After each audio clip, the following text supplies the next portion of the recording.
आणि आपल्या उत्कट भावना यांचे जणू अनोखे नातेच आहे. मग ती भावना भक्तीची असो किंवा मादकता असणाऱ्या शृंगाराची असो, दोन्हीही उत्कटच नाही का?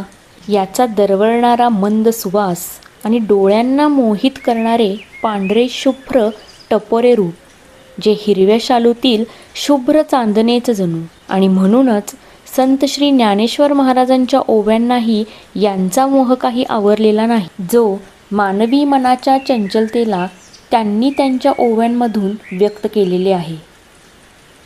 मोगरा फुलला, फुले वेचिता बहरू कळियांसी आला. म्हणजेच मानवी मनाच्या आशा, इच्छा या न संपणाऱ्या असतात. तर दुसरीकडे असेही म्हणता येईल की निसर्गाप्रमाणे आपणही देणाऱ्यातले व्हावे आणि इतके दुसऱ्यांना देत राहावे की पहिले संपता संपता पुढचे तयार असावे. मग ते प्रेम असो, आनंद असो, मदत असो किंवा ज्ञान असो. देव्हाऱ्यातील पवित्रता जपणारा असो किंवा साज शृंगाराने सजलेल्या स्त्रीच्या केसात माळलेला असो, त्याचा मोह हा न आवरणाराच असतो. तर असा हा मोगरा सुंदर सकाळी माझ्या नजरेस रोज दिसतो, हितगुज करतो आणि मग माझ्या मनाला मोहित करून माझी सकाळ चैतन्यमयी बनवितो.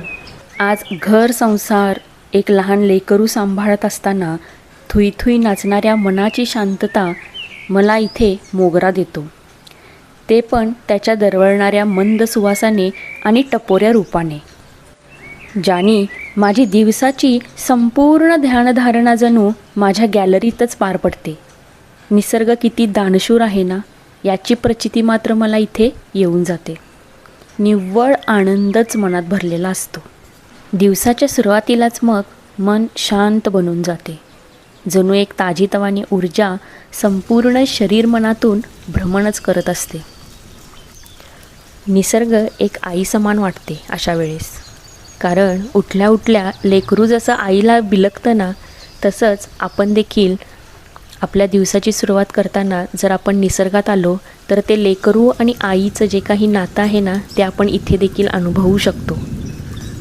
मला वाटते नुसता निसर्गात गेल्यामुळे आपल्याला जास्ती काही ध्यानधारणा करायची गरजच भासत नसावी. इतकं हे निसर्ग आपल्याला भरभरून देत असतं. त्याचे एक एक पान, एक एक फूल, एक एक कळी, त्याची जी काही मोहकता आहे ना, ती फक्त अनुभवायची असते. मग आपल्या मनामध्ये जी शांतता येते ना, ती तिथून भरभरून मिळून जाते.